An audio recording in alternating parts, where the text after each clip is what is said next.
నమస్తే అస్సలాము అలైకుం సస్రియాకార్ pride సోలాడ్ happy Ramzan.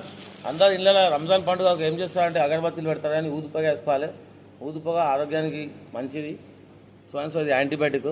సరే నేను చెప్పేది ఏంటంటే హిందూ ముస్లిం సిక్ ఇసాయి భాయ్ భాయ్ గంగా జమున తహజీబ్ తెలంగాణలో ఉంది. I miss you KCR sir. ఎందుకంటే మీరు ఉన్నప్పుడు జబర్దస్త్ ఉండే తెలంగాణ. ఇప్పుడు మీరు పోయినాక కూడా జబర్దస్త్ ఉంది. ఇంతవరకు కులమత పిచ్చి ఎక్కడ లేదు, ఇక్కడ ఏం గొడవలు లేవు. సో నేను చెప్పేది ఒకటే, హిందూ ముస్లిం సిక్ ఇసాయి బాయ్ బాయ్ ఈ కులమత పిచ్చి ఉంటే పక్కకు పెట్టుకోవాలి. సో చెప్పేది ఏంటంటే ధర్మో రక్షితం. ధర్మాన్ని మనం కాపాడే, అది మనల్ని కాపాడుతుంది. ఎవరి ధర్మం వాళ్ళకు గొప్పది. సో హార్ట్లీ చెప్పదలుచుకునేది ఎంఐఎం పార్టీ, అక్బరుద్దీన్ ఓవైసీ, అసదుద్దీన్ ఓవైసీ. దాని తర్వాత చెప్పేది రాజా సింగ్. వీళ్ళిద్దరు ఏంటంటే మార్కెట్లో మత చిచ్చులు పెడుతురు, హిందూ ముస్లిం అంటారు.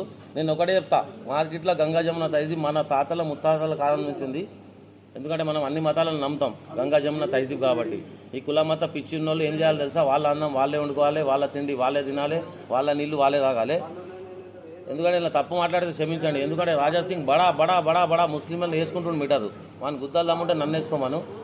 ఇంకొకటి మా తుర్కోడు అంటే ముస్లిం, ఎవడు ఎంఐఎం అక్బరుద్దీన్ ఓవైసీ. వాని కూడా చెప్తున్నా, నీ మత పిచ్చి ఉంటే నీ హైదరాబాద్లో పెట్టుకో బిడ్డ, ఇక్కడ నీ నడవది సినిమా. అందరికీ హార్ట్లీ చెప్తున్నా, ఎవరి కుల మత పిచ్చిలు మత పిచ్చులు ఎవరైనా పెడితే లోపల వేయాలి, 3rd డిగ్రీ ఓపెన్ చేయాలి, మొత్తం షార్ట్ షీట్ వాడు రాజకీయంలో లేకుండా చేయాలి. ఎందుకంటే ఓట్ బ్యాంకుల కోసం పబ్లిక్ని కొట్లాడబెట్టి చిచ్చులు పెట్టి చెప్తే ఎట్లా ఉంటుంది. సో ఇంకా హార్ట్లీ కోమర్సెట్లు ఏమన్నా మీకు కావాలంటే సంప్రదించండి. ఎందుకంటే నేను రాత్రి వచ్చి పోలాలు తిన్నాం మా సైడ్ దగ్గర, జబ్బర్దస్త్ ఉంటే పోలాలు. ఎందుకంటే మనం ఒకళ్ళ దగ్గర ఒకళ్ళు తినేటోళ్ళం, లేచేటోళ్ళం, పనుకునేటోళ్ళం. ఖాకీ జూటా ఖద్దర్ జూటా దోనో మిల్కే దేశ్ కు లూటా. ఇప్పుడు ఎలక్షన్ల మూమెంట్ నడుస్తుంది. పార్టీలను పక్కకు పెట్టేసి ఎవరిని మతాన్ని వాళ్ళు నమ్ముకోవాలి. ఎవరి మతాన్ని వాళ్ళు కించపరిచినా లోపల వేసి దబాయించి మిడ వేస్తే ఇంకోసారి నోరు లేవది కొడుకులది.